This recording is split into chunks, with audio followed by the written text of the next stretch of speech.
tonight we have a great speaker. I've known both of y'all forever. I have a great story about Michaela, though. This is my favorite story. Which one? I don't know. This hasn't been vetted by me. Yeah, it's about Tiffany and Michaela, because Tiffany actually moved into the office across the hall from me. I've been there forever, and had 2 kids in 2 years. One play and one is prize. So then she moves next door. Michaela moves in across the office. Same place that Tiffany was in, had 2 kids in 2 years. 14 months apart. That office is cursed. I'm like, no, nobody got that office. Like that's great. Had 4 kids in 5 years in that office. It was, I've never seen anything quite like it. So anyway, but I guess y'all are all done. Also, anyway, but she is going to be talking about mental health in agriculture, something that we've all seen for a long time, but nobody's ever talked about it until recently. So I'm very glad that Extension is doing this, because I think it's very much needed. Yeah, thank you so much. Thanks so much for having me. It's really exciting to be here. As Dee said, we're kind of in Extension, and I think generally speaking, starting to talk about this topic more. I think people are tired of seeing outcomes that could be prevented and are like, I've had enough.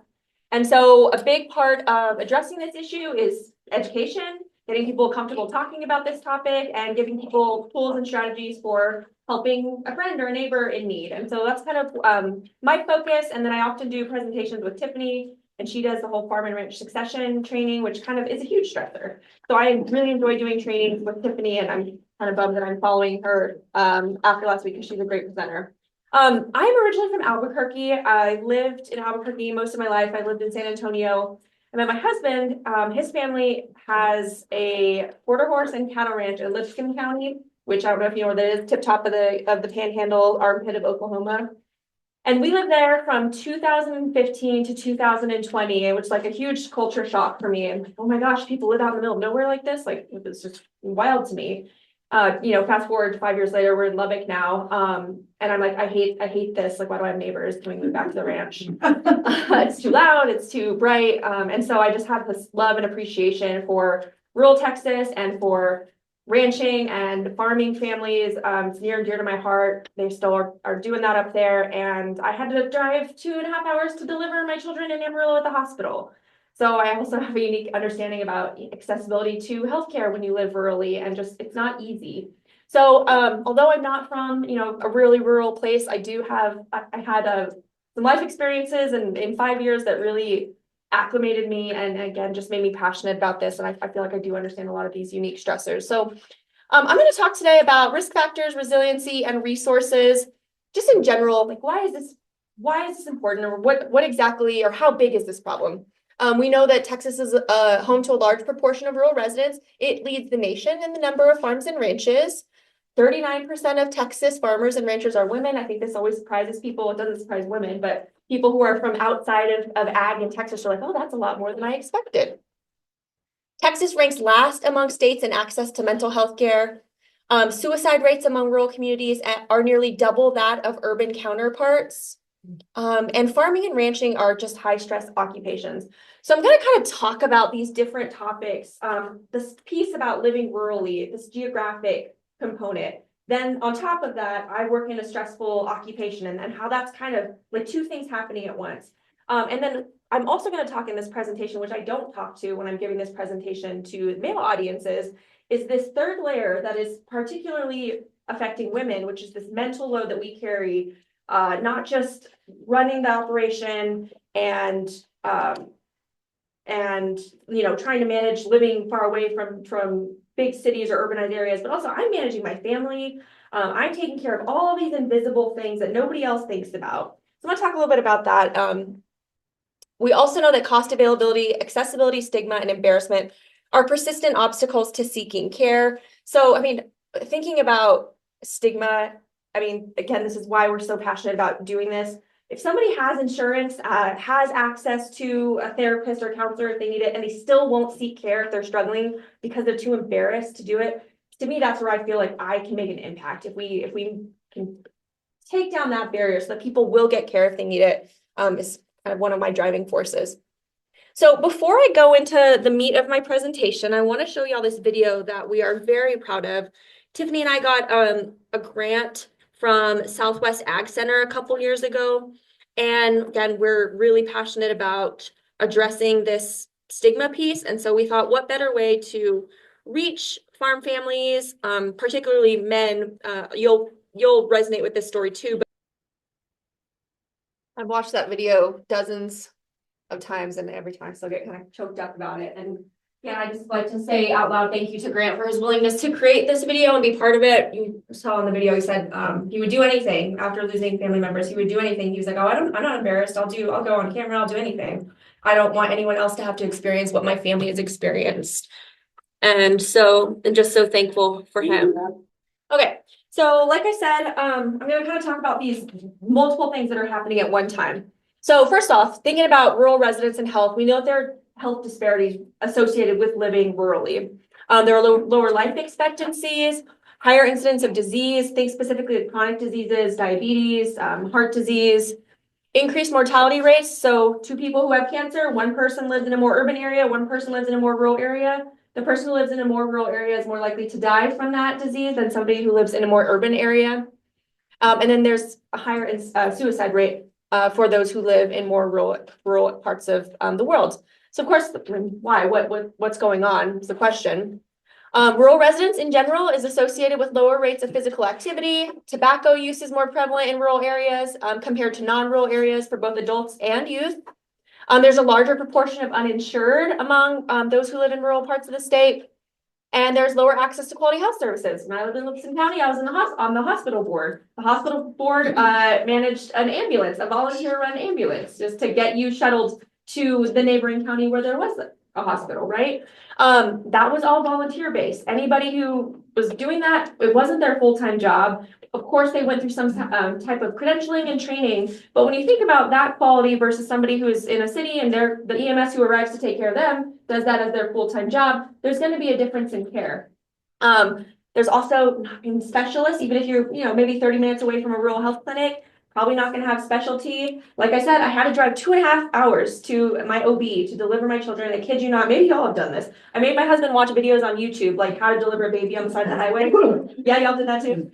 Like, I gotta know, just in case, I mean, it was a real concern. Tiffany almost did that, so she lived a life year, so yeah, She was holding that baby. She was. She drove herself to the hospital in active labor, and then the ER. They were going to deliver in the ER. They barely got it up to the room. The doctor caught the baby, and that was it. So it happens. Yeah, and she was by herself. But yeah, I mean, it's a real concern.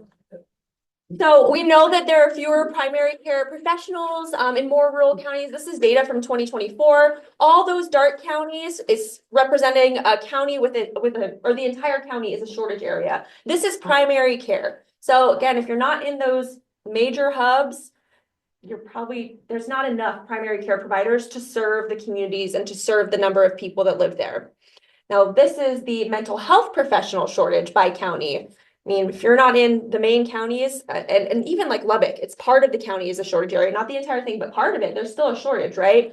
None of the county is a shortage area, only really those big major metro areas. And I don't even think Dallas is in that.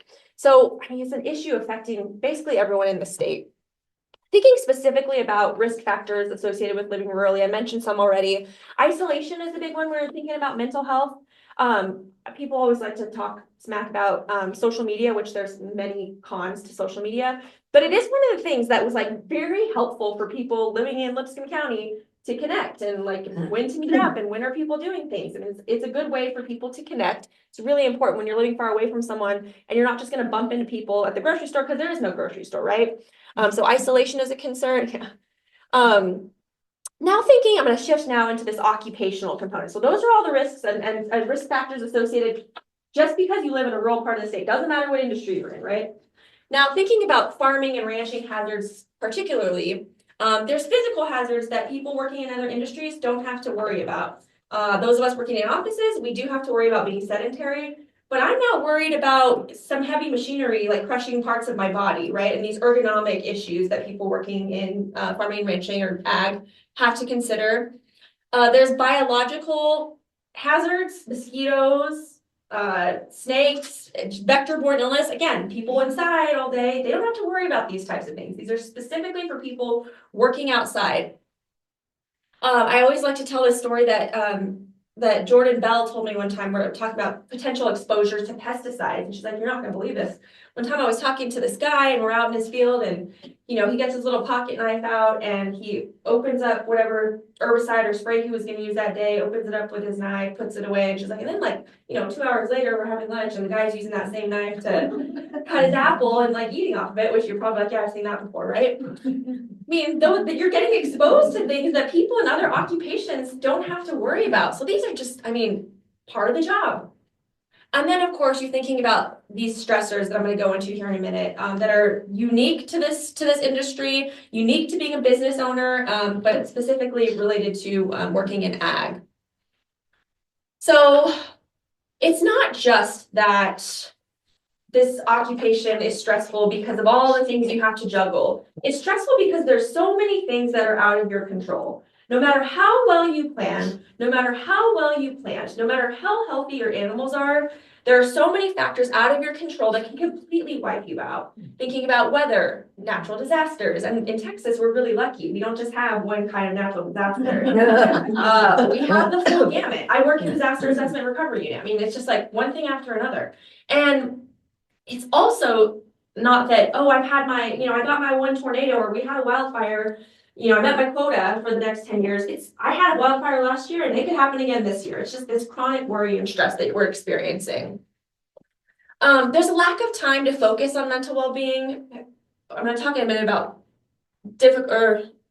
providers. Okay, so difficulty in locating a practitioner who gets it. So, and I think about lack of time to focus on your mental well-being because you're running your own business. But if say someone is willing to go talk to a provider, say I'm really stressed, I'm at the point where I'm really willing to talk to a professional. And I go to a professional and they tell me in the middle of harvest season that maybe I just need to take some days off. I'm gonna laugh in their face and be like, you don't understand my life, you don't understand what I'm doing, and this was a waste of my time, right? And so you don't have the time if it's particularly during planting or harvest season. You can't just get away or take days off, and that goes with having practitioners who don't understand the lifestyle, the culture, and the industry. Those are huge, huge stressors. There's also this piece, it's not unique to ag, but business owning happens a lot in ag, where family and business are intertwined. So if I get frustrated with my coworker at work saying Dee Dee pisses me off or something, I get to go home at the end of the day and complaining to my spouse about my coworker who irritated me today or something, right? You go home and there's your coworker at home. And it's probably not going to go well if you start, bitching about the coworker who also happens to be your spouse. And so that's really stressful. You can't separate those two pieces. There could be a lack of other economic opportunities, especially if you live in a really rural county. So say you're I'm done with this. The stress is too much. I don't want to do this anymore. Decide you want to sell. Well, what are you going to do? There are other jobs. But say there's, not something else that really particularly speaks to you, you're going to have to move if you're going to switch industries or do something else. It's going to be really challenging to just pivot your career path if you live in a really rural area.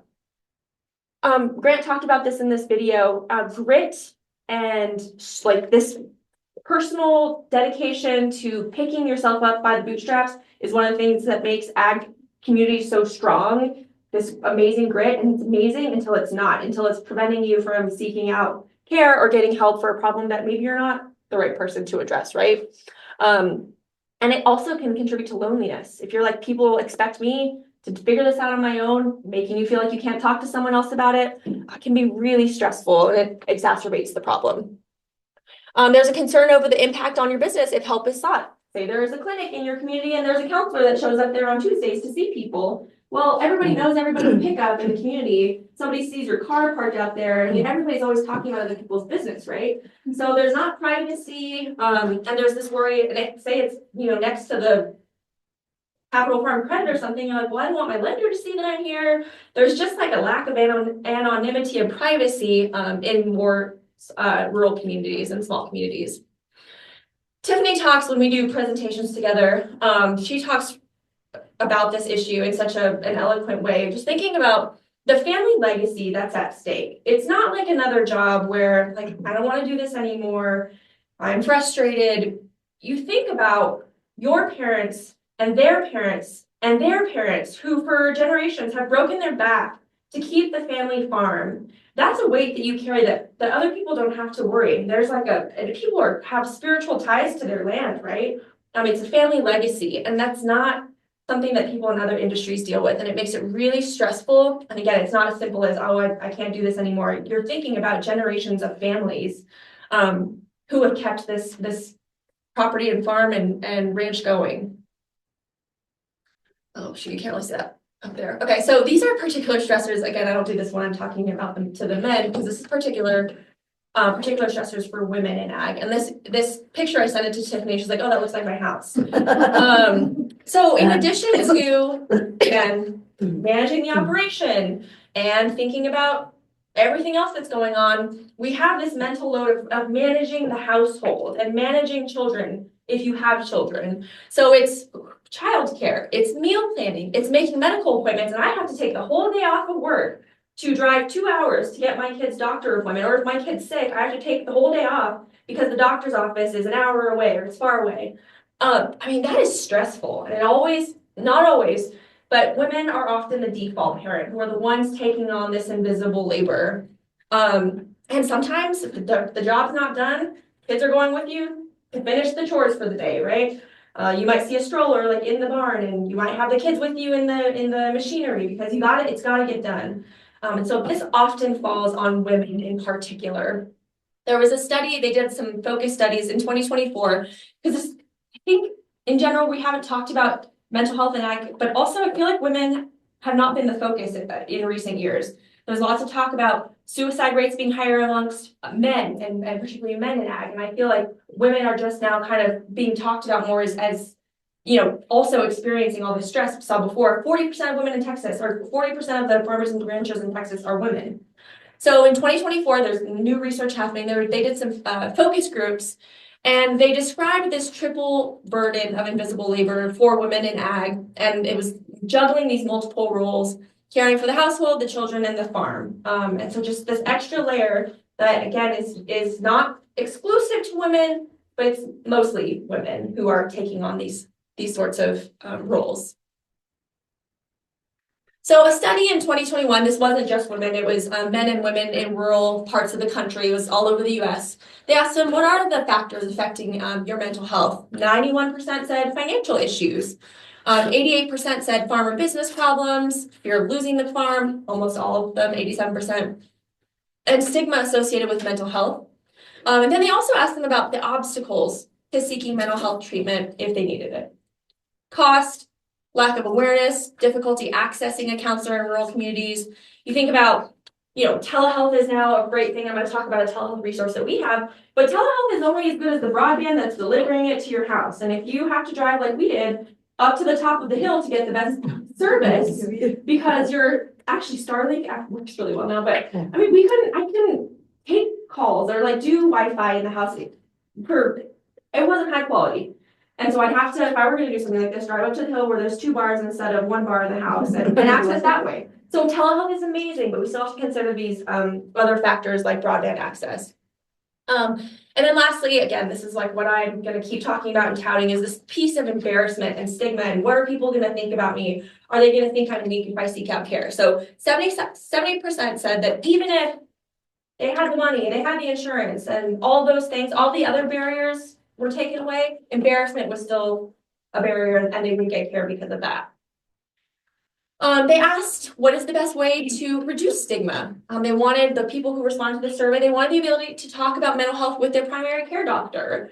So this is another piece, an opportunity area that I'm not specifically addressing, but making sure that primary care providers are asking people about their mental health, especially in rural communities where there is no, counselor, a clinic, or in the clinic.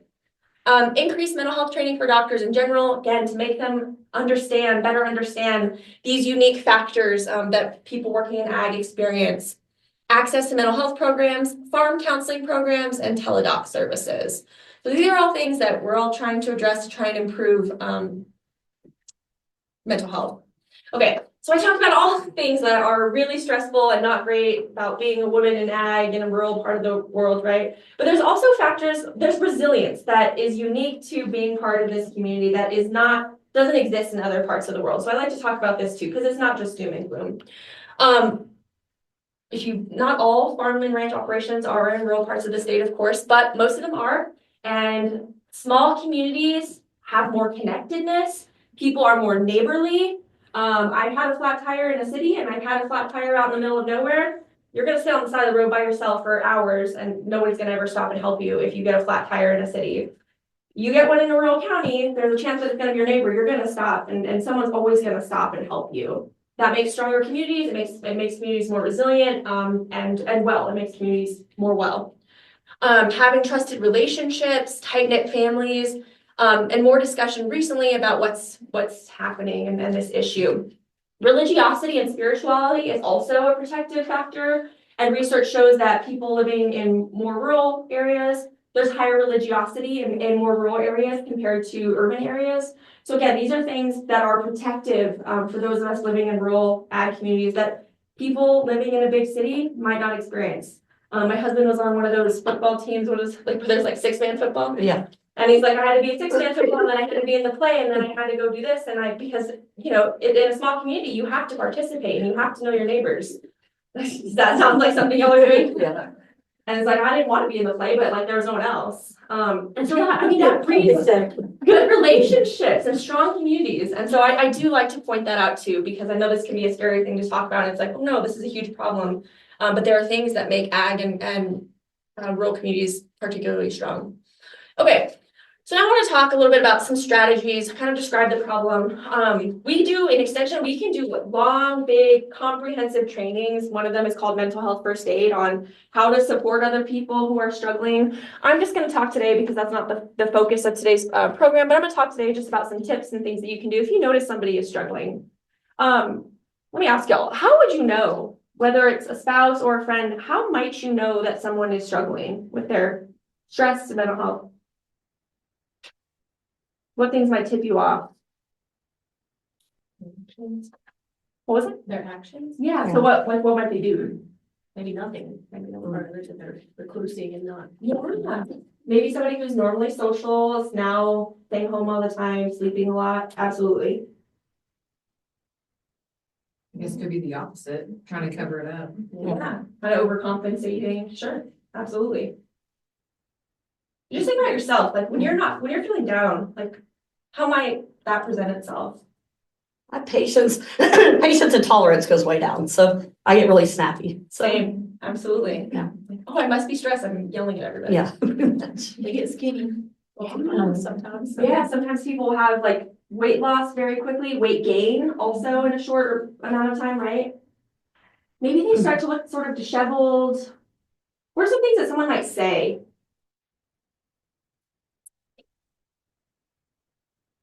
They can say degrading things a lot of times, they'll say things, Like about they're not themselves? as valued, yeah. Mhm. Yeah, they might say things to kind of put themselves down. I suck at this, I can't do this anymore. Expressions of hopelessness. I don't know how I'm gonna keep doing this, I can't keep doing this. Just look for changes also, like sometimes people are just look disheveled all the time.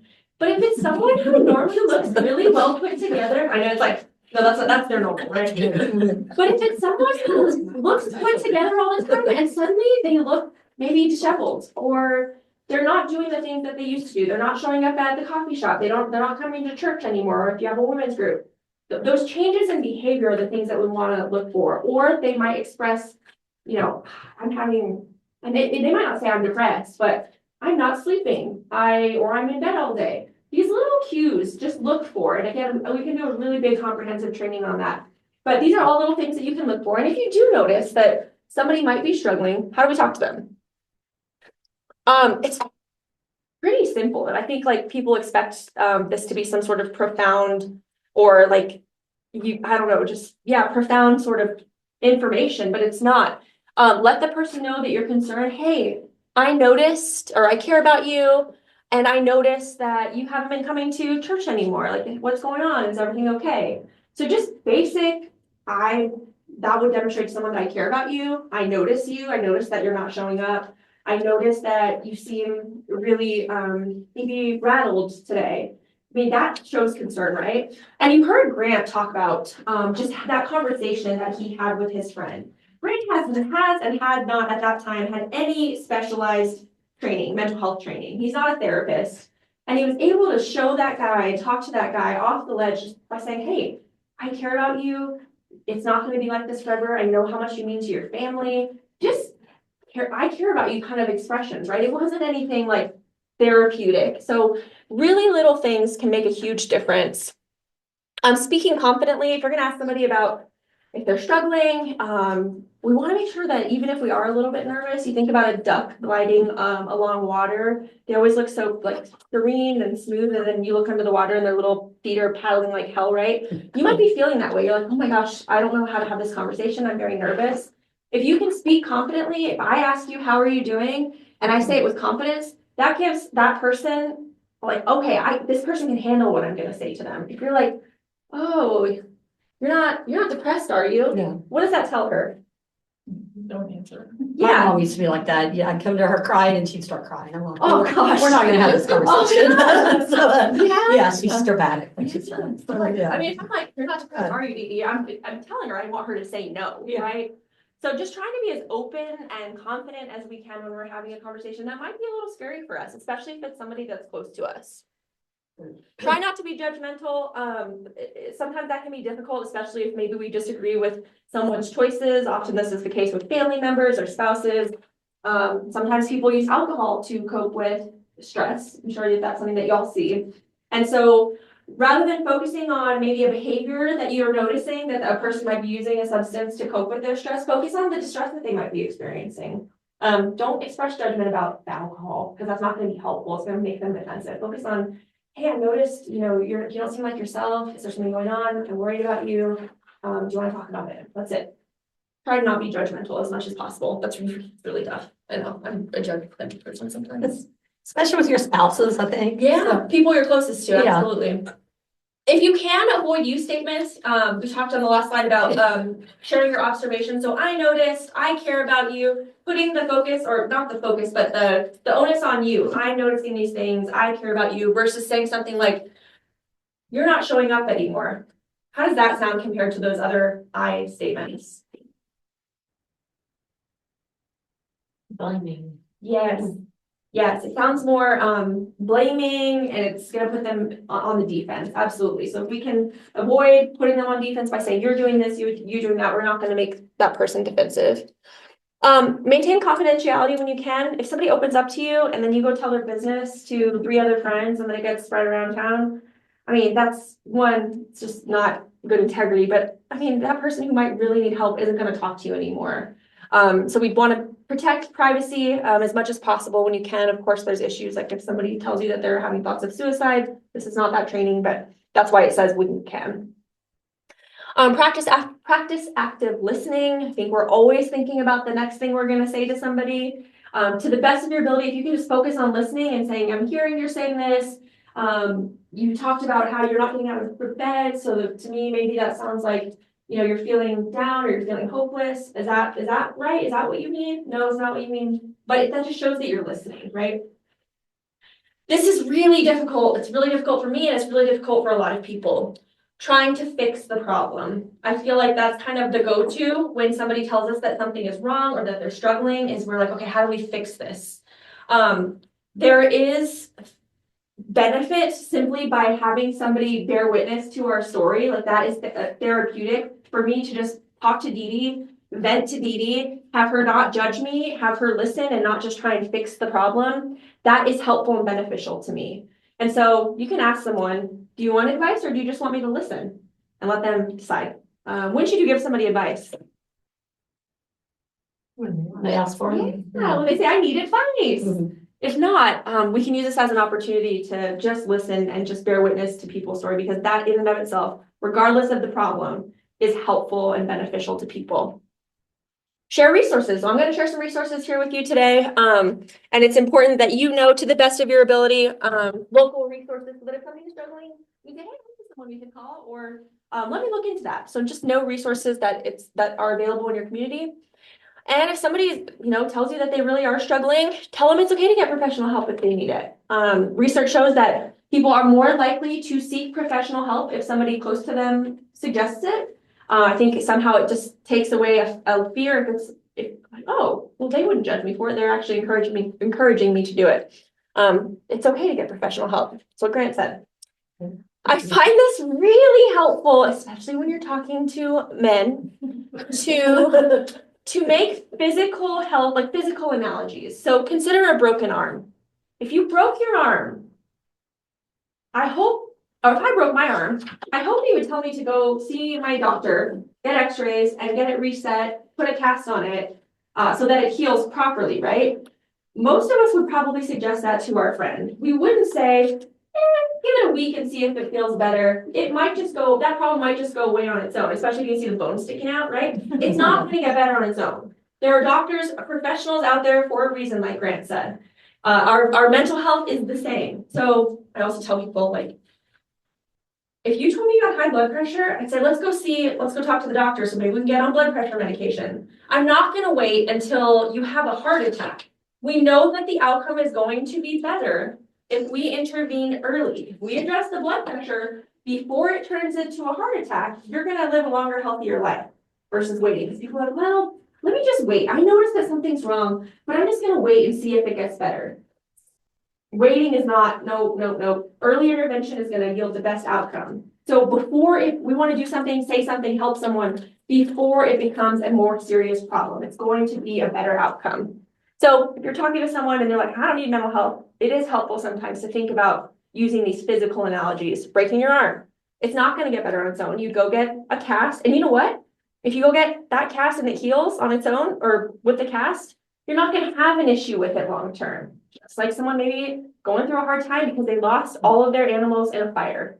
Doesn't mean that you're gonna have to go see a counselor for the rest of your life. Maybe you just need to get back on your feet after this traumatic experience that you had, in the same way that if your arm heals properly, you're not gonna have issues with it long term. You don't take care of it, 10 years, that arm's gonna still be bothering you, right? So think about those types of analogies we can use. If you don't have this number in your phone, I would encourage you to add it right now. 988 is a national suicide and crisis lifeline. Call or text. And I always tell people it is a crisis line, but if you ever find yourself like talking to someone and you're like, those signs I was telling y'all to look out for, and your little bell goes off or this flag goes up that something is not right, but you're not sure what to do, you can call and just say, hey, I was talking to my neighbor. He started talking about not wanting to go on like this anymore, and I know he has guns in his house and I'm worried. What should I do? They can help. So it's not just because you're in immediate crisis. It could be because you notice something's going on with someone and you don't know what to do. Great resource. There are more resources specifically for the ag community. One of these hotlines is the agri-stress helpline, which they've done a great job with their marketing. You've probably seen some of their flyers before. I will say, so this is a helpline that you can call in crisis, and the people who answer on the other end have training in, the stressors that I talked about that people working in ag experience. I do want to make it clear though, because when I first saw this, I was like, oh, it's like this farmer gonna answer my call.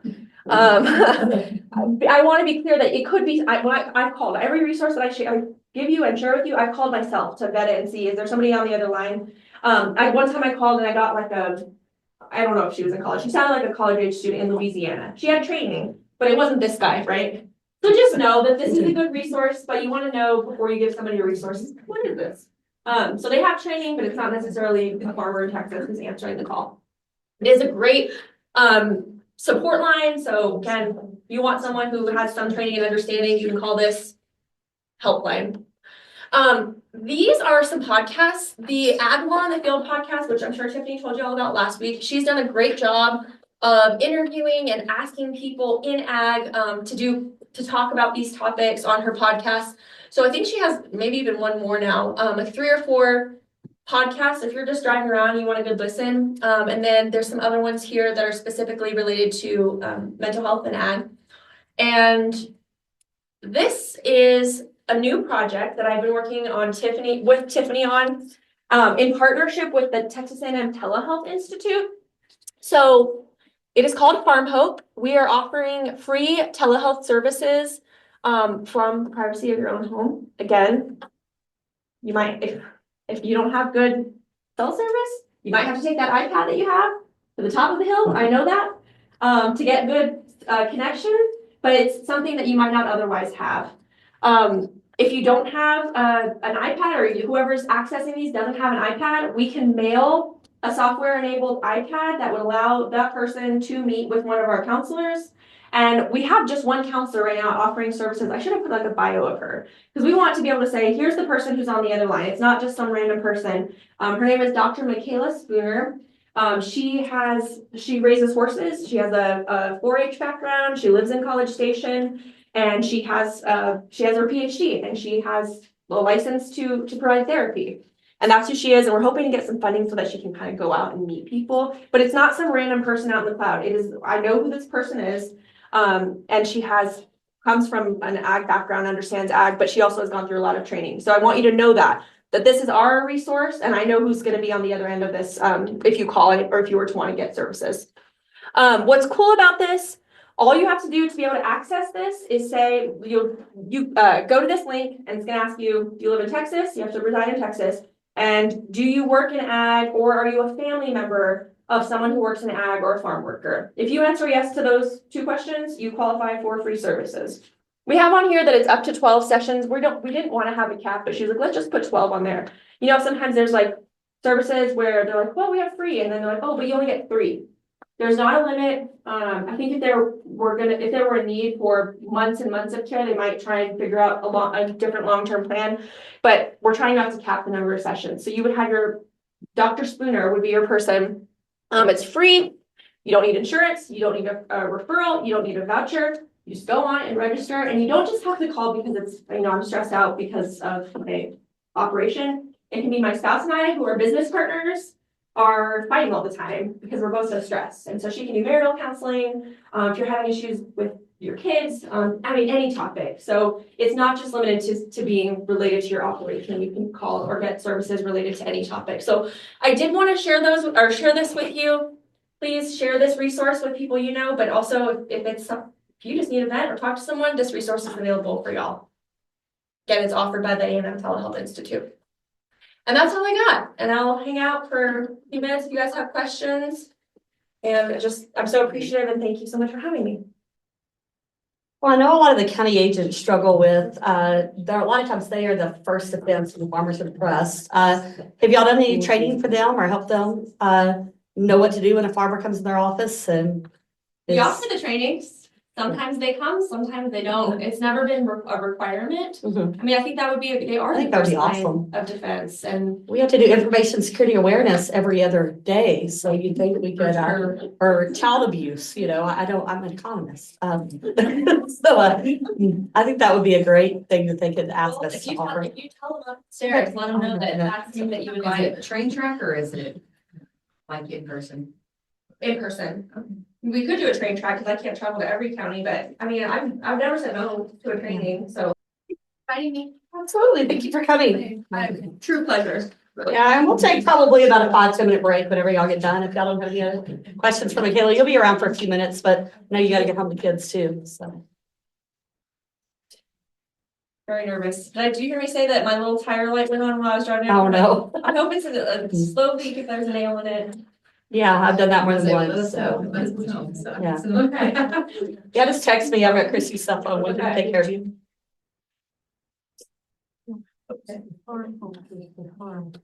He's having this thing here in Lubbock, so. Okay, I'll look at my tire and see if it's you'll see me. I'll be on the side of the highway. Yeah, for real. Yeah. Just like the jack of all trades. Love her. I've been doing this job for 25 years and we've lost 2 farmers to suicide. So one up in Perryton and one over in the Dumas area. So, and one of them was a surprise. One of them really wasn't. So, and this was long before the mental health, kind of came out. So yeah, I think it's a huge issue. For sure. And if anybody's interested in other trainings, like I said, we have more comprehensive trainings, like what am I supposed to look for? How do I have these weird, awkward conversations, and how do I ask the hard questions? So if anybody's interested in a more comprehensive training, let me know. Be happy to. If there's something else. That could be something that we also bring to the county and do a countywide thing. That'd be great. So I would definitely be interested. We need to set something up in any of the counties. Well, that's the thing. I mean, if we're not gonna have enough providers, but we know we have all these stressed out people, what we can do, we can't create all these new doctors who are gonna move or, serve the community. But we can build communities who are able to ask each other how they're doing, have these tough conversations, so that if I notice something is going on, I can ask, I can help someone, I can assist someone, maybe get them connected to care before they die of suicide, because they don't feel like anybody understands or there's anybody that they can talk to. So that's really important, is just having training so that people are like, hey, I can ask these questions. It's not a fun conversation, but, and again, if you are noticing and picking up on these things early, before it becomes something more serious, then it's a little bit less difficult. If you are asking, someone's talking or expressing thoughts of suicide, that's scary, but we have to have those conversations.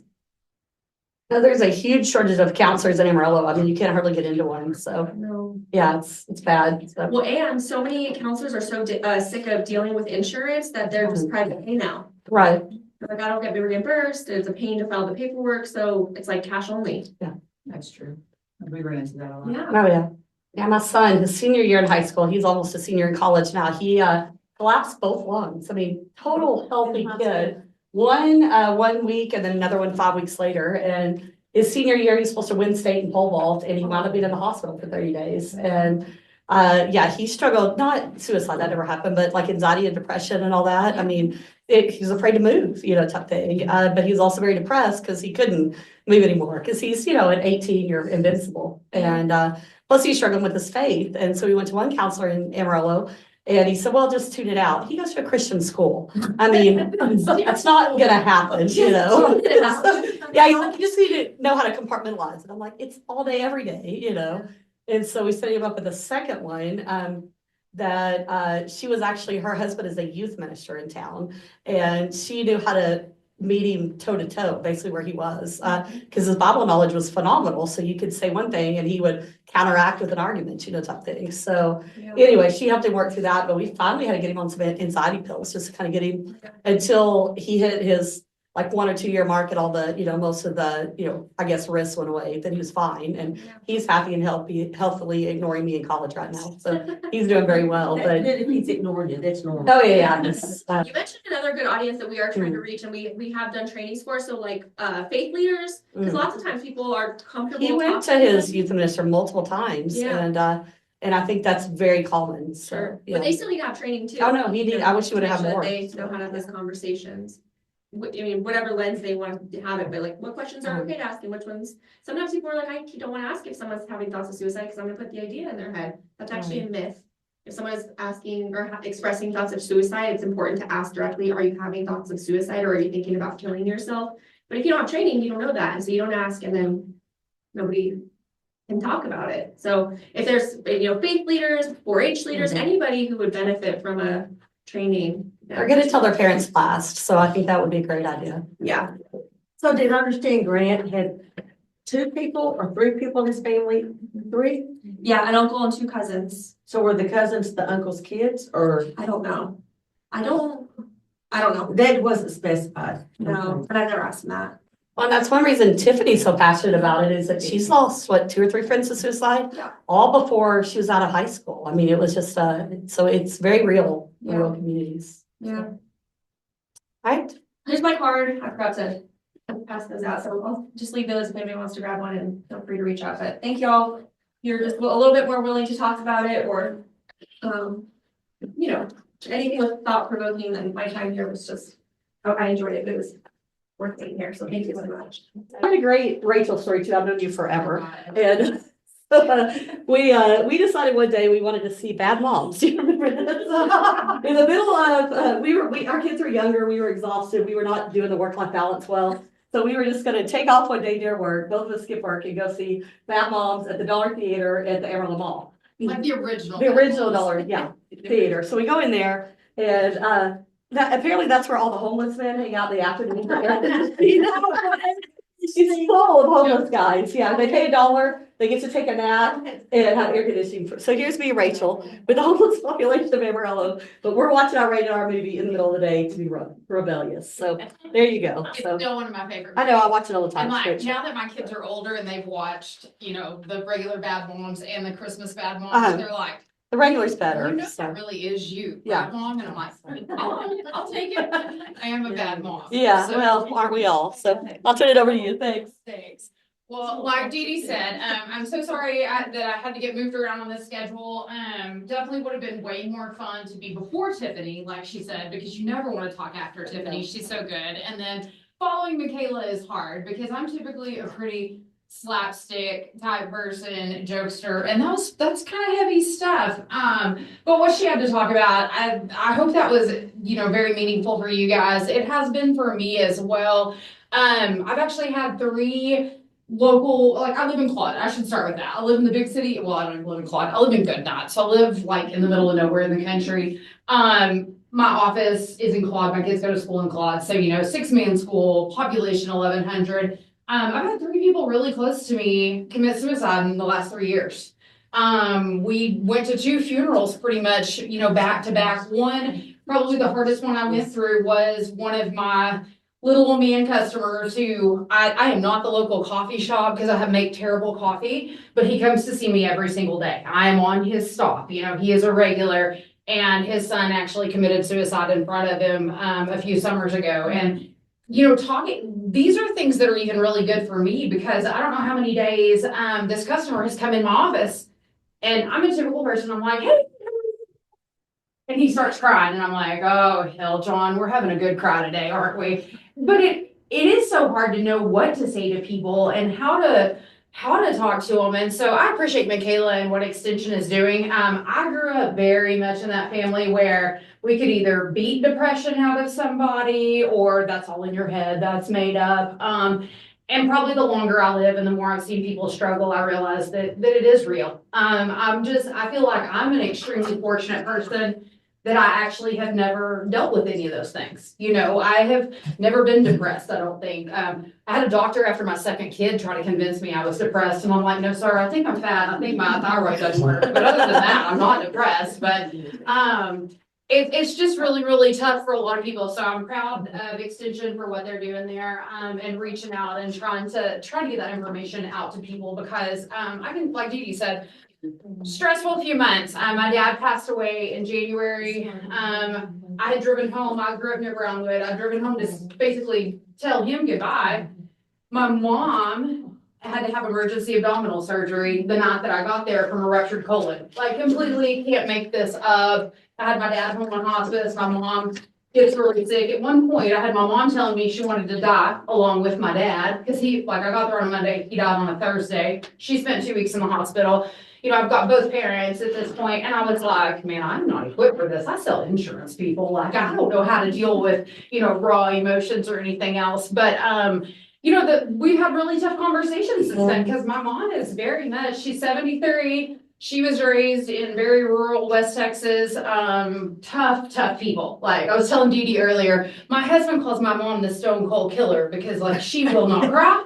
You cannot hurt her feelings. Like she is tough. And so to watch her go through a really tough time has been hard, and dealing with all the emotions of, losing my dad. They were married 51 years. And so it's been kind of crazy. So that has nothing to do with crop insurance when I came here.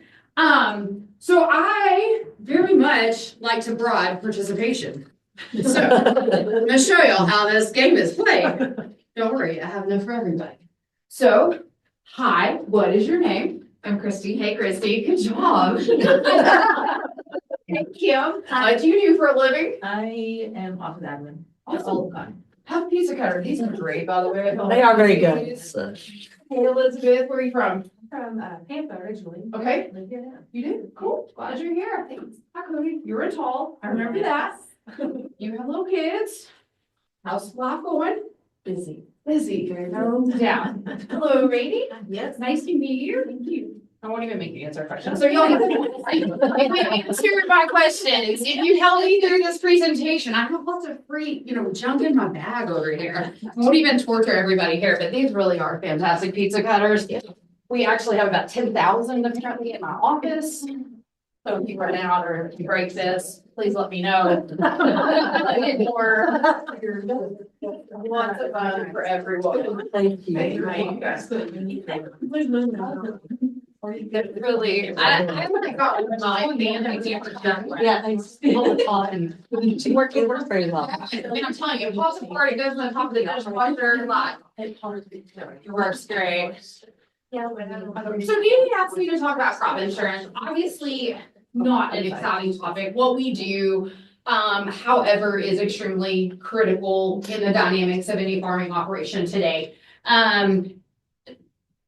Backtrack, I've been doing this 16 years. When I first started, like literally, we would walk in and ask a customer, would you like revenue protection or yield protection? Okay, great. You want 60 or 65 or 70% coverage. And that was literally it. I mean, that was our conversation. They had changed the names of yield protection and revenue protection from some old names the year before. So that was like what we spent a whole year doing, is explaining, no, it's the same thing. It's just like extension or FSA. No, it's the same people. We just changed our names, you know? So that's like, that was the level of complication when I first started. Fast forward 16 years.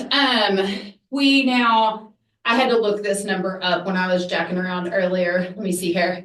Oh yeah, coverage is available on over 120 crops. So in 2013, when I originally designed this presentation, and had a lot more time than I do now, that number was 76. So that tells you that our government, the crop insurance powers that be, everyone continues to grow the program. With over 120 insurable multi-peril crops, now where we used to just offer, say 1 to 2, what I would like to call a rider, that would make more sense to y'all. It would be like an endorsement on a policy. Now, when I finish a policy, like on March 15th with my customers, it looks like I literally went through the whole alphabet. We've got YA, YE, TA, you know, SEO, ECO. Y'all have heard all the acronyms and all the confusion. And truly, it has become so stressful to just go through these decisions with our farmers because there's so many options. So what I did for you guys today, I just really broke this down to like true stripped down basics.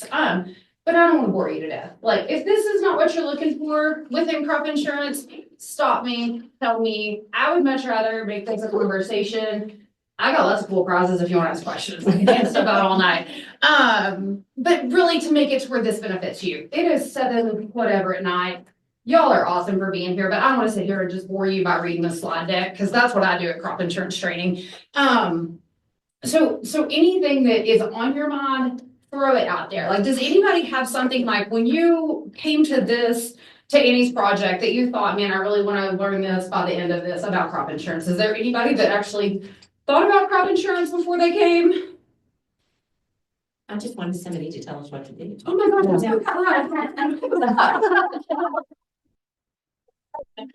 by the way, I tell people what to do every day. So today I had a customer call. So as you guys know, right now, April 15th is the decision between ARC and PLC. Have y'all talked about that? Yeah, we had a farm bill lady come Okay, earlier. right. So me and Dee Dee can both attest to you that our answer is, it is a crapshoot. So I have a customer and he's like the sweetest man. He's very, very straight laced. He's probably 68.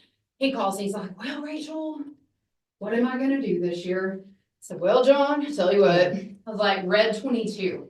He's like, oh my God, we're not playing roulette. I'm like, yes, we are. That's pretty much what I feel. I get about 5 calls a week. And I mean, all I can do is probability. I mean, y'all remember Natalie's. I mean, we think one's likely gonna pay, but that's a year and a half from now. You know, I don't know what price they're gonna do next week. By the way, here's the 15 reasons that may change. Yeah, you know? exactly. So, I mean, that is so much what we do. Whether it's with our crop insurance products or with FSA programs. I mean, truly, that has become such an integral part of a crop insurance agent's life.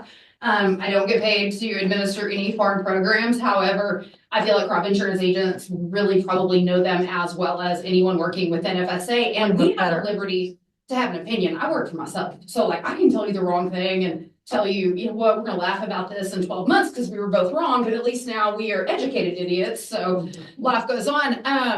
But FSA can't. They are so much more limited on what they're allowed to say. And I mean, they are truly a government entity. I'm just somewhat regulated by the government. So it makes it a whole lot different. But anybody else? Questions on crop insurance before I get rolling? What screws me up? The LDP and LRP at the end.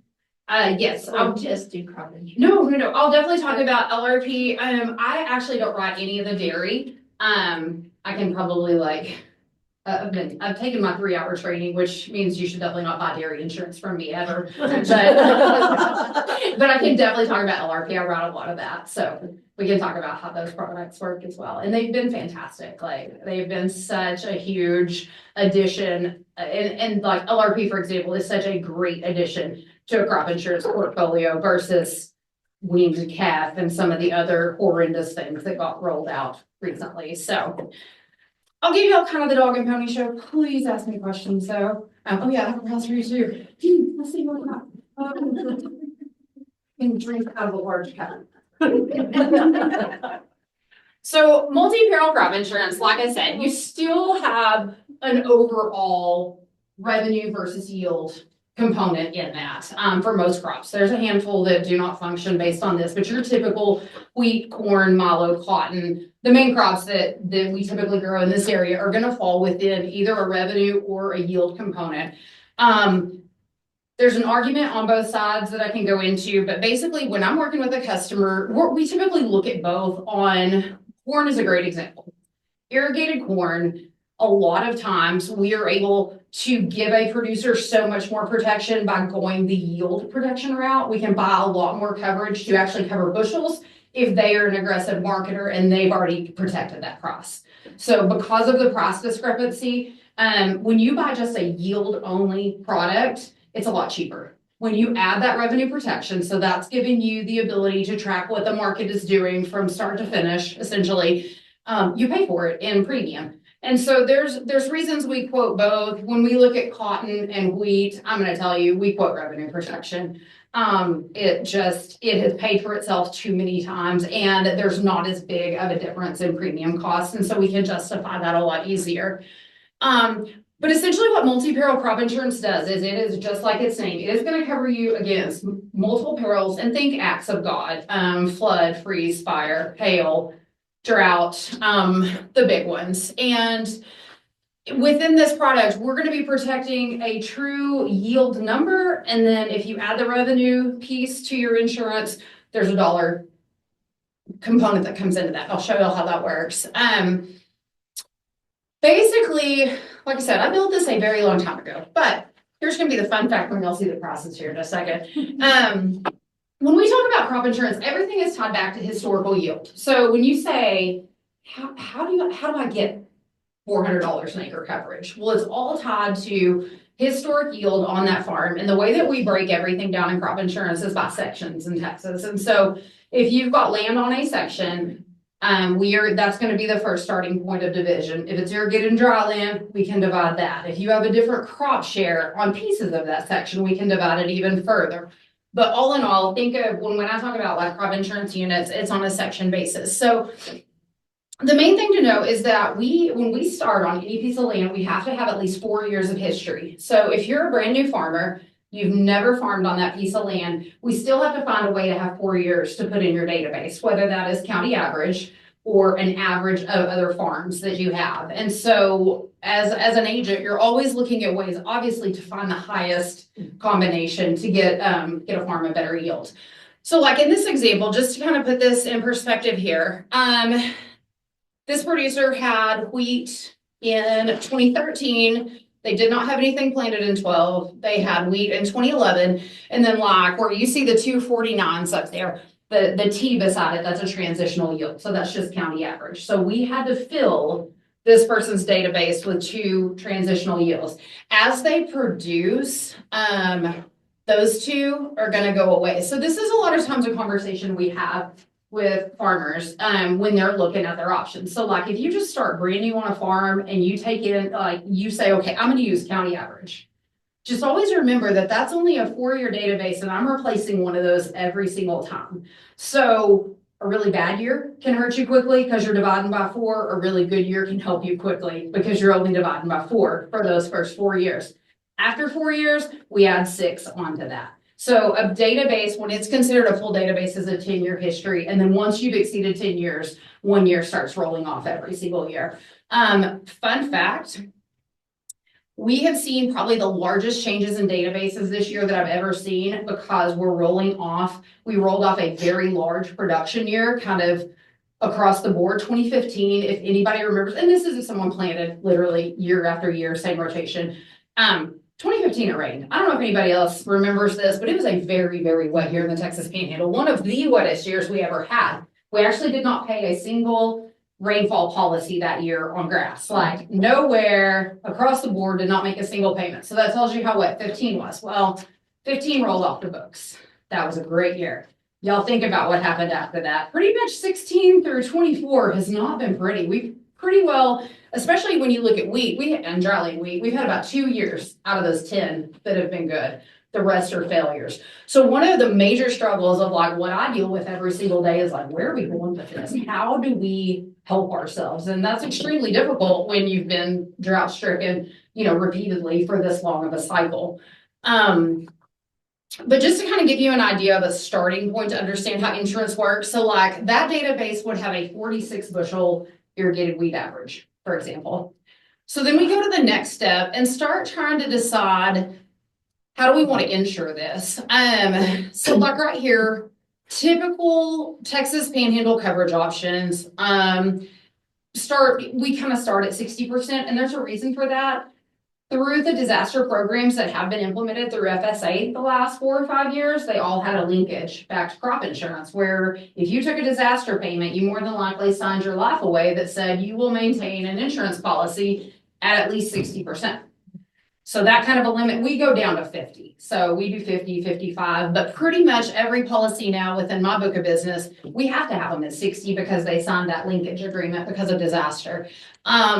65 was the old rubber stamp. When I got into crop insurance, when it was much simpler, everybody had 65% because that was what some agent told them 25 years before, and no one ever changed anything. They didn't quote anything, they just did 65. Well, I hate 65. It's a subsidy squeeze. Like it's actually one of the least efficient coverage levels you can purchase. You actually get 5% more subsidy at 60 than you do at 65. So they nearly are a flat net effect. So it's kind of like if you're going to pay for 65, you might as well go to 70 because it has the same subsidy. That's more than you'll ever want to know. But to tell you how we factor crop insurance, so if you took that same 46 bushel yield at 60% coverage, you're only covering 27.6 bushels. For an irrigated wheat farm, that's not very good. Like that's really, when you think about irrigated wheat, it is not very hard to grow 27 bushels. It's also not that big a deal to jump to 29 or 32. None of those save the farm as far as insurance is concerned. So this kind of comes into your decision making when you're looking at these coverage levels. Really, was it worth paying for, what is that, 5 more bushels for the coverage? In that scenario, the yield was already so low that probably the recommendation would be to buy the 60% coverage, simply because you're not gaining in your bushels to justify going up. Now, when we throw the dollar component on there, sometimes, there are so many different factors that go into that decision-making process. You could have a banker that says, you're gonna buy 70% coverage, or to finance you next year, we need X number of dollars, protected. So there's a lot of things that go into this. Here's kind of an example on corn, just so you can kind of see where those bushels of insurance protection come from. This is where we throw the dollars on. This is what I was laughing about. I was gonna change the process, but I was like, this was 2013. They look better than they do today. So I kind of got a good kick out of it. And I thought, no, I'm just gonna leave them like that because it'll be a good way to see how things either have or have not changed to the positive in commodity prices.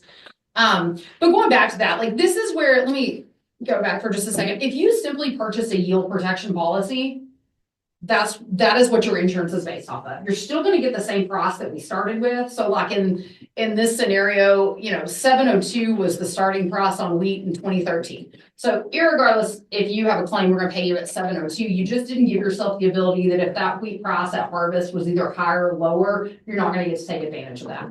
So what was it for wheat this year? 590. Yeah. Yeah.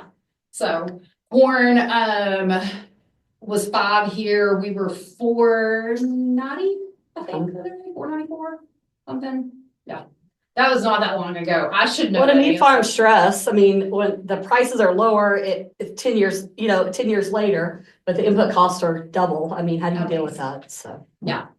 So, and it's a struggle. These are, these are the decisions that we deal with. And I guess one recommendation, like to you guys sitting here in this program as farm wives, come with your husband. Like when they go meet with their crop insurance agent, go with them, sit in that office. Like maybe if both of you hear it, then you can go home and talk about it. Force your partner to go meet with their crop insurance agent and painstakingly go through this. Probably my biggest complaint, I've said this for my entire career, is that you give your attorney full attention because you're paying them $450 an hour. You give your CPA full attention because they're keeping you from paying the government probably excessive taxes. Farmers are terrible about feeling like they should get that same attention from their crop insurance agent. We have the resources, we have the knowledge, and so many times it is that my customers are like, I'm so sorry I wasted your time. You pay me for this. Like, this is my service. Never feel guilty. Like, if I spend a day with every single customer, that is perfect. Like, that's what we're there for. And I think, like, we talk about stigmas, but crop insurance was truly so simple for so long that it's a bad habit to just say, well, just do what I did last year. We can't do that anymore. There's too many new choices and decisions to be made. And like this year was the prime example with so many changes where it looks like people needed to be re-enrolled in PLC for cotton. How do we now adjust what we've been doing for 3 or 4 years? And so we had to go through a lot of things, but that's my encouragement to you is to go. Never feel like you are either not welcome or shouldn't be there. You should be sitting there hearing that same information as the person that you're married If y'all have husbands or boyfriends, you know what they report back is gonna be sketchy at best, so, yeah. It's probably like when I call my husband and he'll say, I talked to the accountant. I'm like, what'd he say? He's like, oh, I don't know. Yeah. Why should you call him? He's like, well, you're gonna call him next week and get it figured out anyway. So to put yourself in that position, just tell your husband, like, I'm gonna start doing the crop insurance. Like, we have several wives that actually do, and y'all, I'm not gonna lie, they're way better customers. They pay attention. I mean, like, we all know as women, we are much better at attention to detail. And we can have that conversation and they'll ask legitimate questions, and then they go home and they think about it and they call me back. And I'm like, y'all can come back anytime. Like, bring it. Like, we love it. As I was talking about, so many options to throw on top of an insurance policy. And this is why it does take time with your insurance. And there's more than this. I simplified it. It fit on the slide. You've got to sit down and look at these options because for each crop, it may be different. I'll recommend trend adjustment on a handful of customers, but not everybody. It only helps a certain few. If you have really old farm history, like let's say, for example, you farmed cotton in the early 2000s. You transitioned to corn for the last 20 years. All of a sudden, you're going to go back to cotton, which is a bad example for this year. Nobody wants to plant cotton, but if that's the case and you have, and like all that history is maintained, trend adjustment works amazing. If we have old databases, that's where that shines. So we had that happen this year. Like one of my agents that works with me, I'm like, put trend on that. She's like, you don't use trend on anything. I'm like, we are today because it makes sense. But those are the conversations that when we have customers actually come in and sit down and spend the time, we can show them all these options. I can't afford anymore to put every option on quote and email it to a customer. Like when we generate that, like just for fun, on some of our bigger customers, I'll go throw everything on there for fun because you really want to see it with and without too. So it even gets worse. We're quoting 60 through 80% coverage. We're looking at with and without every single one of these things. That may be 199 pages when we print that quote. If I emailed that to a farmer, like, no thanks. So we typically, like our process is, it's basically like an interview process. What do you think you're going to plant? What farms are you putting it on? And then we start digesting that and going through, I may run 15 sets of quotes before I ever get it to the point that I want to present it to a customer because of this level of complication that we've. So explain to me enterprise units. That always Sure. confuses me. So enterprise units is, like I said earlier, a unit is acres on a section. So think about it like that. If you've got dryland wheat and you're planting on 4 separate sections, and it doesn't have to be the whole section, like just think acres, on each section. Enterprise units is where the government is incentivizing you to take on more risk by averaging that production together in the event of a claim. So everything else looks identical. We would report it just like we always have. It's reported, you know, on section 32 and 41 and whatever, like we still report the same, you still harvest the same. We just average it all together for a claim purpose. It's huge for us. The government pays 80% of your premium at that point versus roughly 61 at an optional unit basis. We use enterprise units a lot on dryland wheat, dryland grain, sorghum, cotton. We use it, but cotton's hard, as you guys are well aware. Cotton is a little bit more finicky, and we could literally lose one field of cotton right next to a perfect stand of cotton overnight, where wheat and grain sorghum and some of those things are much more consistent. If we're going to lose a crop, we're typically, if it's in a similar geographic area. Now, great example.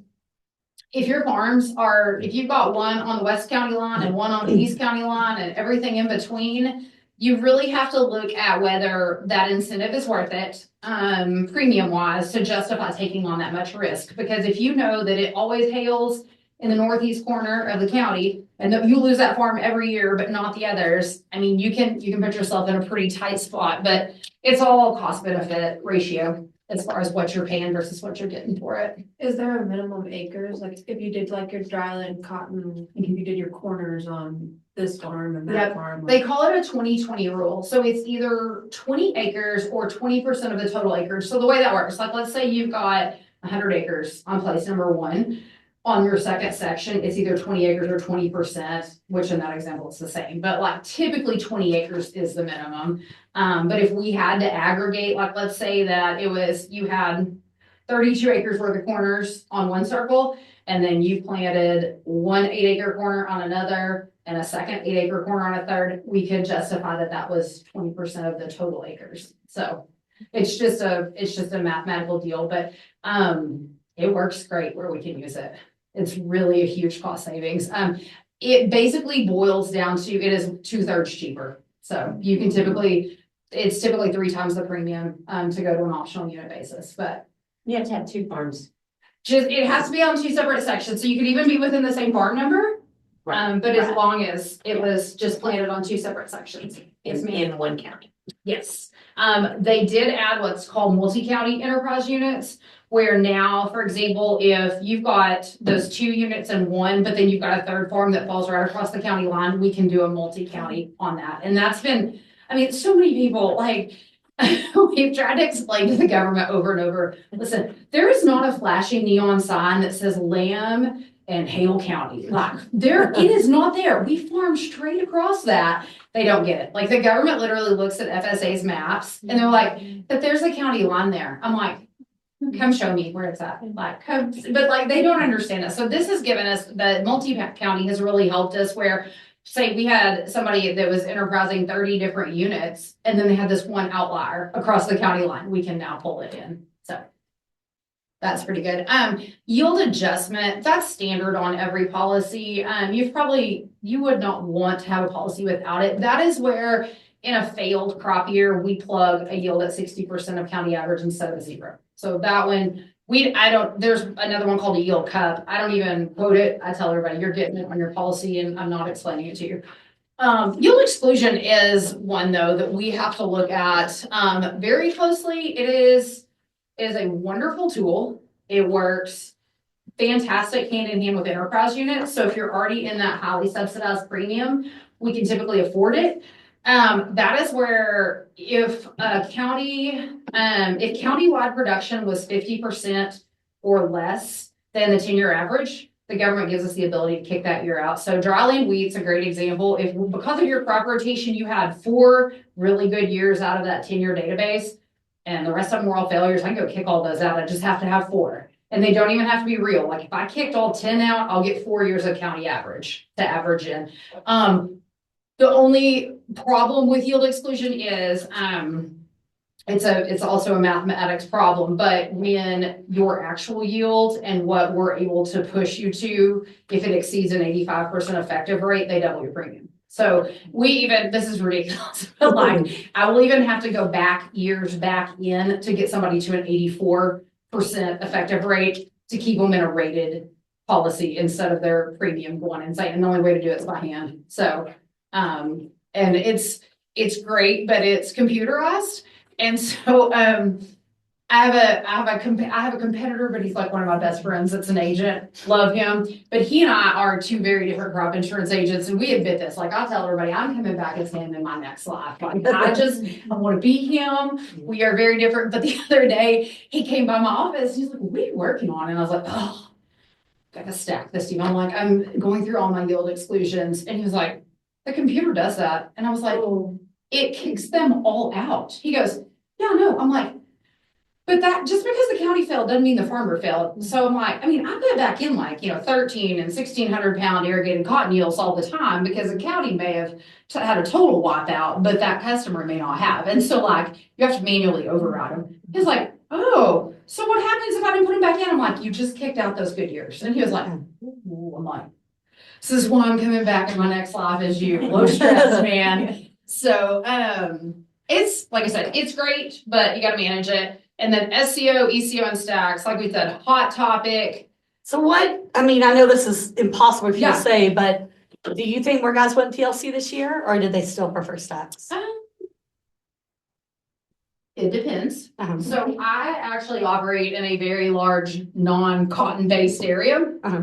We're non-traditional cotton growers. We're old wheat milo rotation. So none of my people have cotton base around Armstrong, None of the ones I work with either. Carson, Potter, none of that has cotton base, so it didn't matter. We kept stacks in that situation. When you got down here, my customers like in Hale County, and then especially east, when you got into Donley and Collingsworth, we had to go farm by farm. So you couldn't just say, yeah, one's better. So like they brought me their stack of 156 EZs, which is the form from FSA that shows what your base acres are. And we went farm by farm and said, okay, so on farm 2118, you only have 60 acres of cotton base, but you're planting 360 acres. So are you better to take your 2-cent potential PLC payment or keep your stacks? So we seriously went like farm by farm by farm and did that with our cotton customers to see what was best for them. And a lot of times it was both. We literally have stacks and SEO on their policy, and we've now gone through and flagged exactly which farm's going which way. And I will even tell you, a lot of my customers opted, the ones that had good cotton base across the board, opted to go into PLC, but no SEO. Because, I mean, you guys know this as well as anybody. Cotton is not worth anything right now. It is going to be a struggle to make cotton pencil. Our cotton premiums got re-rated this year where we saw from an 11 to a 29% increase in cotton premiums across these counties. So by the time you took, low production years, higher premiums, and really a crappy cotton price, it was real hard for a lot of people to justify the expense of SEO because it is more expensive. It carries a lesser subsidy than stacks did. So you had people essentially losing coverage, paying more for it. And so that got to be a very personal decision. Supposedly the new Farm Bill is fixing that. And they are supposed to have the premiums of SEO the same as stacks. So Yeah. we'll see if it makes it through. And a lot of it just needs, like, when I say it needs to go away, they need to just, if people want to do stacks and SEO, let them make their choice. They can still have their farm program. Like the fact where people are having to re-enroll, unenroll, that's a joke. Like that needs to end for sure. Do you typically not have to go farm by farm to make your decision? You do it FSA. With crop insurance, it very much depends. Like I said, we do it all by section, so that they may all be under one farm number, they may be under 15 different farm numbers, so it just depends on how, a lot of that comes down to whether it's either like whether they own the land or not. Like if they owned 100% of their land, FSA, I don't know how many years ago, last farm bill went back in and kind of, if you were 100% sure you owned all your land, they pretty well lumped you back into one farm number. But if like where you have, you have a lot of landlords, those are all still under their traditional farm numbers. So that it's just very dependent on, how your land is owned and operated. So. I have a question. Yeah. I was gonna say it this year. This is your baby. Here it is. You Lucky just you. Yeah. But, so of course we went farm by farm. And the ones that we did SEO, my mathematical mind says that if we're gonna get paid on SEO, we're gonna get paid on ECO. Yes. So if we're gonna go ahead and do SEO, add that ECO on there because we'll get paid on it too. Mhm. Was my thinking That is, flawed? that is true, because to get to the point that SEO triggers, you had to You had to roll trigger through ECO. It all came down to crop and cost on that. And in places like, so SEO and ECO, well, let me just talk to SEO, is actually the trigger for the loss is still countywide. So that's the only, I guess that's the only hard thing is like, will the county trigger? Who knows, right? None of us know. It's sort of like Arkin PLC, none of us know. But for the averages that we've been rolling, they've been paying, right? But yes, you're thinking absolutely correct that you have to go through one to get to the other. So, I mean, we even wrote ECO on a lot of people that didn't buy the SEO, you know, so it's just, I mean, it's so personalized, I feel like, but Well, I might get fired from my non-paying job, so. I hope I get fired from my non-paying job, y'all. So I can give y'all any of my background. Last Saturday, my husband was like, not this past one before, it's like, hey, can you stay home and watch First Cat Heifers? I need to take the boys to Oklahoma to Ranch Rodeo. And I was like, oh, sure. How far overdue is she? And he was like, 2 weeks. It's gonna be great. And so I'm not kidding you. He called, like I said, you check her before you drive out of the cattle guard. I hate pulling cats. Like I can do it, but it's just really like I sit in an office and push a pencil all day long. Don't make me go do this. So anyway, he calls me. She's not doing anything. It'll be fine. No big deal. All right, that was at 12:30. I got home at 4. Y'all, if y'all have cattle, you know the magic when you drive up and you can see both feet, but they're about this big. And I was like this. So it's the same deal. Like when you're out of your comfort zone, I can do it. I got her in the chute. I ended up having to call the neighbor because I didn't have enough oomph to get this one out. It was size extra large. It lived. Life is good. But no doubt, it's hard when you get put in that hot seat with that pressure. But you're probably right in thinking it's probably going to work just fine. So, the other thing is like Stacks and SEO, they both are going to pay with the same, like, it's gonna take the same loss to make each of those pay, essentially. Your coverage may be different if you had higher APHs. So SEO actually uses your historical yields to derive your dollars of coverage. Stacks does not. And so there's actually some play there where if you had traditionally like a lot of irrigated cotton and really high yields, I mean, I could have argued SEO for the last 4 years over Stacks just because it gave you better coverage. And sometimes you could overcome that premium difference. So cottonseed endorsement, always mandatory. I don't give people that option either. And then buy a prevented plant. I've actually never sold one. So we did have prevented plant here in 2019 and then again in 23. It's recently, 23, 24. Yeah, something like that. but don't waste your time on that. That's cool. Okay. All right, Dee, I think I killed it. Okay. LRP, let's talk about that really quick. So it is way more simple than anyone will ever try to tell you. It is truly mimicking a put, but it is a price floor in your cattle. So you can do it on unborn calves. So like if you're a spring calving herd, your cows typically start calving in February. You can write that policy before those calves are ever born and cover them.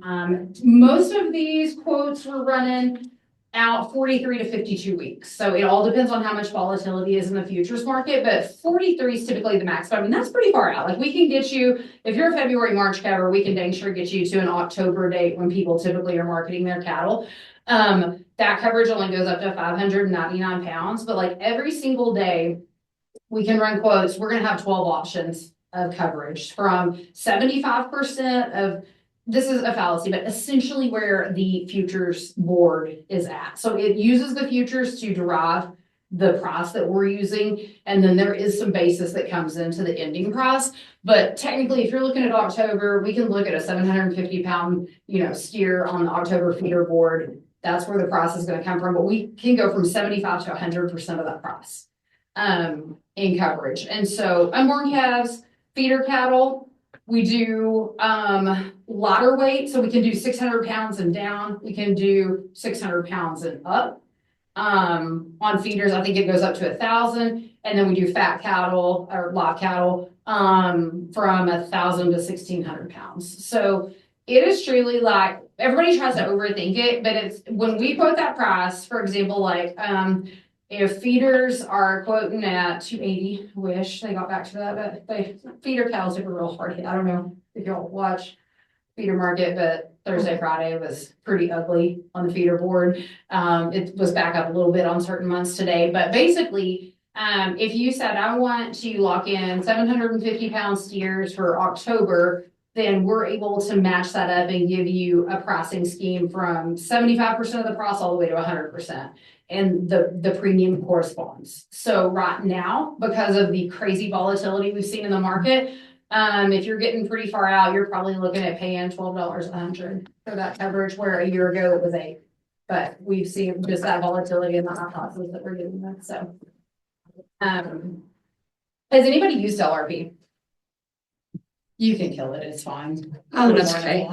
But Thought it was plugged in, but it's not. have y'all, did it work for you, or did the market just keep running past you because of what we've seen the last couple of years? I would say both. I feel like we kind of got in it. I felt like it was early when everybody started talking about it, but, you know, we still want to do it. So happy and pleased, and still got LRP from them because it was not where it started. Yeah. I guess it's the difference in it versus the futures market, and that's the way I look at it. Like, my husband is a very aggressive hedger on our livestock. He used some LRP. He is more comfortable in the futures market, but he also loves that. Like, he has a very high risk tolerance. He likes to play with his hedges, as I call it. He's never satisfied. He's going to roll them. He's going to do all kinds of things with them.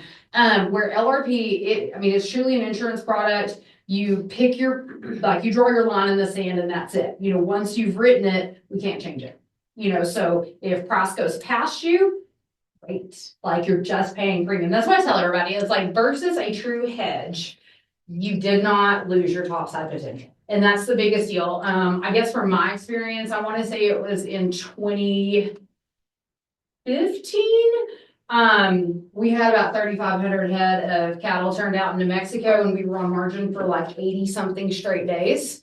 And if you've never talked to your banker where you had a note and a side note to the note and a side note to the side note for the note because of your margin calls every single day, that can cause marital stress and some mental health anguish for sure.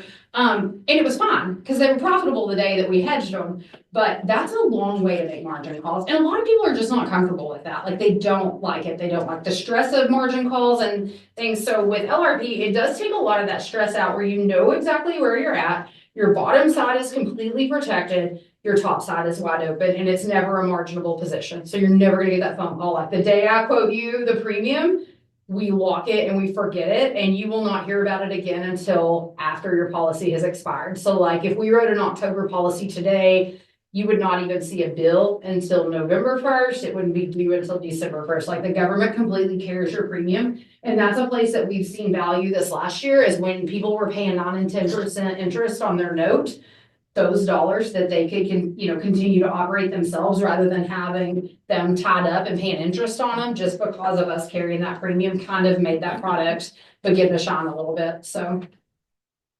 it's really, really easy and quoted daily. So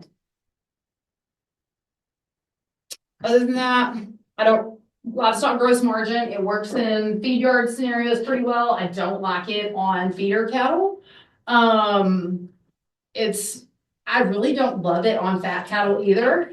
I would prefer to do LRP on those. I think it's a more viable product. I think LGM leaves you too exposed. And then on PRF, or how many of you guys are using that? That is the rainfall insurance on grass. And it's been pretty fantastic for this part of the country, for a long time. And for most areas, we were drawing up in January, February. It's going to pay all the premium plus. You'll be getting a check. There's a few weird spots that didn't happen, which Randall County, of all places, it usually is the armpit of the Panhandle. It actually was one of our winter counties. But pretty much New Mexico, Texas, we're seeing some very large payments that are, it's fixed to pay that entire annual premium there. Are they gonna regulate? I feel like we were talking that they were gonna kind of minimize some of that, like, moving forward. Is that still something that? They say that, those products are all actuarially sound. Like basically everything has to be tested through the government. And I mean, I see the point and why people would question that because they have paid out so much. But when you think about the fact that it is offered in all 50 states and it's a nationwide product, typically the loss ratios are really low on PRF as a whole nationwide. And so I don't think they'll mess with it at all. Annual forage is the struggle. I mean, it's essentially the sister product. It's just for the annually planted crops. But it does carry a higher value and it has not, just because of the weather we've had literally the last 5 to 10 years. I mean, it has paid out so many dang dollars that the company's response, rather than regulating it or changing it, is they just pretty much stopped paying us to sell it. So now we work for free for annual forage. It's our running joke in our office. Like it used to be our most lucrative product to sell. And it's now, I mean, like I say that facetiously. I mean, we're still always gonna ride it because it is still very much the best product for some of my customers. Like my feed yards and dairies, they don't need to be on multi-peril for wheat. Like it is a fight every year. Like it's not worth it. And so annual forage has been great for that. But yeah, they've really hammered the agents and tried to get us basically to stop selling it. I mean, one of my underwriting companies last year said that we will pay you 1% commission, which doesn't even cover basically like printing the paper. And that was their way to try to get rid of agents and it didn't work. Like people still had to write it, you know, and we didn't have other options. So crop hail insurance, I will tell y'all, if you've traditionally used much crop hail, proceed with caution this year. The companies they are basically trying to make it where they don't pay out on crop hail. So just be very careful. If crop hail has been a huge part of your, like, I will tell you, when I first started on irrigated corn, we wrote cat policies. We wrote super cheap multi-peril. We loaded crop hail and it worked great. It protected what it needed to. And year in and year out, we're getting to the point that it is a literal fist fight to get claims paid. And so they redid the way that cotton is appraised in the field last year on crop hail. Essentially, you could lose 19 out of 20 plants, and that was only a 50-something% loss. And I don't know who came up with that math, but that does not dive. But it was a bloodbath. I mean, we took it in the shorts really hard on some major cotton losses. And the only saving grace was most of them, we told them, like, please don't buy this. Like, it's fixing to suck. And they bought it anyway, and then it sucked, and here we are. So if you have to use it, you have to use it. Like, if you're in a heavily enterprise unit person where you just lumped all your risk into one pool, sometimes you have to use crop hail to protect yourself. But Some companies aren't writing crop hail for our area. correct. Our Yeah. CIS will no longer write it. Our CIS won't. I wrote a policy, an LRP policy for another agent the other night, and he only is an RCIS agent. He has written his family for like 30 years in crop insurance, and they would not take an LRP policy on 54 head of cattle. They were like, that's a new policy. He's like, I know. For an existing customer, they're like, no, it's new business. We don't want it. And he called me and was like, can you please write this? I'm like, sure, you know, like no big deal. But yes, it's the environment. That is probably the hardest thing we're dealing with right now is that no one wants to do business in the state of Texas. And they are making it very, very hard. They're making it hard on the agents. They're making it hard on the person paying the premiums. But just be cautious there. Well, they're calling me and saying, hey, this guy up in Dalham County, Dalhart is like the epicenter of crap right now. And, you know, he said that his corn failed. Are you sure his corn really failed, or is it because he doesn't have enough water? And they're wanting me to put in writing that I don't think this farmer is, you know, trying to screw the insurance agents. And I won't do it, but I've never had calls like that. And I've gotten multiple ones this year. I heard rumors that they're gonna start checking pivots, like to see where your nozzle's at. Like, do you know of anything about, like, are they doing that? They're not, I Like, mean, so if you plant a whole bunch of corn or something, but you know you can't water it. I've heard the same thing, and I'm gonna tell you, this year, the rumor mill, because of process being in the tank and everything else being just, I mean, like, it's just not a good time in farming right this second in the farm economy. There's been too much coffee shop talk about everybody saying, well, I'm gonna plant it, water it twice and dry off. I'm gonna plant elevator run corn. Like, I mean, the word is out and the companies know. And so like one of the company reps, it's my claims supervisor, he just stopped by today. just to check on adjusters and make sure I wasn't fixing to kill one of his young adjusters. And, very likely scenario. It was a good welfare check. Anyway, he stopped in and he was like, "Are you hearing this?" I'm like, "I don't know what you're talking about. Tell me more." So I made him, they know. And I'm like, "Okay, fine. Spill it. What are they gonna do about it? Are our adjusters going to," because we all know there are people that screw the system. That is not just crop insurance. That is in every realm of wherever you look. It doesn't matter if it's schools or whatever, it all happens. But the bottom line is, who's gonna be the one that regulates it? Is RMA gonna come down and now have a corn monitoring program like they did cotton last year? Who's gonna do what? But I will say the target is on the Texas, basically greater Lubbock and North region, Dallin County. Oh, yeah, it's Is been the a lot. hotspot. It's basically like Gaines County just moved to Dallin County and now they took their problems with them.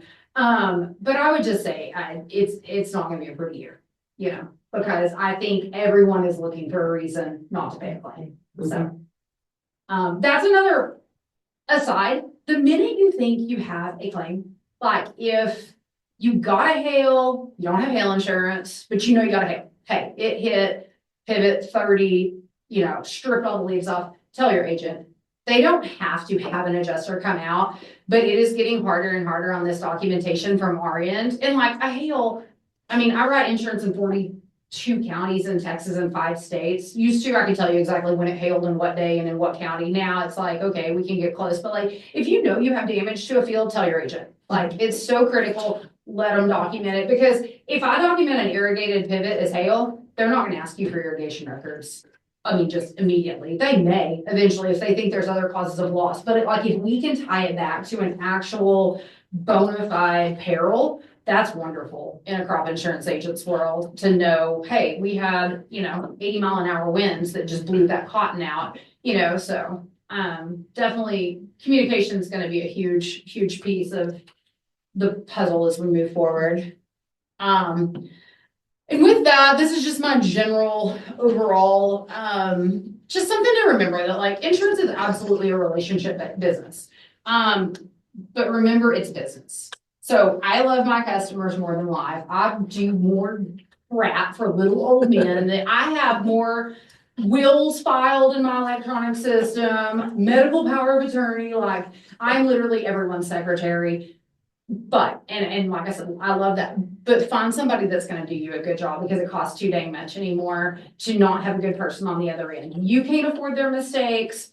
They probably can't afford their mistakes anymore. And just as years go by, that's what we see the most is that, the constraints and like the pressure on insurance agents is huge. The companies are asking us to do 3 times the work we used to for half of what we used to get paid, or a 15th of what we used to get paid. But that's not an excuse. It's still our job and it's still our livelihood, and we still have to be held accountable to do it correctly. So find somebody that you trust. Like if that person is encouraging you to do things that makes you extremely uncomfortable, that's probably not the person for you. If you like that, fine. I have a customer that pushes me pretty hard, and I always tell him, "Do you want to go to so-and-so down the street? Because it sounds like y'all will be best friends." And he's like, "I'm not going to do that." I'm like, "Fine, then quit telling me about it." But, just take that to heart. It is the truth. You need to have somebody that's very good at what they're doing. We are experts in our field. Please use us. Please don't ever feel like you can't, like, I don't care if you do business with me. If you have a question, call me. Like, if you're getting a bad answer or you want to ask something, never hesitate reaching out. We will answer those questions. Treat us as part of your operation. This is one thing, I wrote this down earlier. If you have kids that you are going to bring back into the operation, that is a huge thing to bring your insurance agent in on. Probably the hardest thing I deal with every single year is when a customer dies and their son has literally worked with them for 40 years, but for whatever reason, we are limited in being able to move yield history. Like if you have great irrigated yields, please don't let them die with the person. Like, let us show you ways to tie those people into the operation, whether it's through a crop share or through crop releases, or we have lots of tools, but we are on such limited time to do those things. It's critical. That is probably when I have to tell somebody, I'm sorry that your dad had 260 bushel corn yields and you're now at 180 on county average. Congratulations. We just lost everything we worked for all these years to build these yields. So there's a lot to that. And one other thing is that, like, if you know you're adding either people to the operation or farms to the operation, land, whatever, talk to your agent as soon as you know it's happening. Because once again, I may need to know that 6 months in advance, because I may need to do a written agreement March 15th to get a yield moved to a son. And you don't tell me that till July 15th at acreage reporting, and we're shut out for a year. So it's really critical to communicate with your insurance agent. And if you don't like them, then that's why you don't communicate. So you gotta find one you like. And then, like I said, just demand good service. You deserve it. You are paying a hefty crop insurance premium bill. I can assure you of that it is a big ticket item. You're paying for that service. You should be getting it. So these are just my favorite things. Keep good records. If you're not willing to keep good records, send me your records and I'll keep them in my electronic file for your grandchildren someday. Know your deadlines. Know your reporting requirements. And then I always just tell people, like, know the big 5 of insurability. So when to call for an appraisal. Biggest one we run into is corn insured for grain that gets chopped for silage. Always know that if you are insured for grain and you chop it for silage and there was no appraisal involved with an adjuster, I can convert it for your historical yield. I cannot convert it for a club. So that one buys somebody year in and year out. The insurability of the land is a big deal. 3 years of just straight graze out wheat and you've done nothing else to harvest a crop, you are no longer insurable on that piece of ground. That one gets missed a lot. I know there's probably 500,000 acres that are technically uninsurable right now that are on an insurance policy, but that's a big one. First crop, second crop rules. If you're a wheat person, dryland wheat, and you're going to cotton or dryland mallow, huge to know your first crop, second crop rules. Most importantly, don't graze past March 15th. And you have to kill that first crop 15 to 35 days prior to plant the second crop, depending on where you live. Written agreements seem to be like the bane of my existence. We did 36 of those on the March 15th sales closing deadline. Normally we do 5-ish. Because nobody wants to grow cotton. So we did them for sunflowers and Pima cotton and seed mallow and dry beans. Who knew? And then your final plant dates. These do change from time to time. They are all published on RMA's website, but if you ever have a question, like, call your insurance Where's agent. the dry beans at? I have to know. Hell, we're doing dry beans in Hall County. That's not gonna do squat. You The know that, right? nearest So insurable county is like Brooks County, like Yeah. South Texas. we have like maybe 500 acres of soybeans irrigated in Harrington. I mean, that's it, the panhandle. So I'm sorry. They were awesome. I know more about random crops now, Yeah. so, but that's really, I mean, that's all I have for you guys. Like I said, I know crop insurance is boring. I'm sorry. It's 8 o'clock, you know, how to sit through that, but hopefully That's great. you gain something from it, so. Questions for Rachel? Well, thank you so much for everything. So, thanks for answering my calls when I call constantly with questions. So.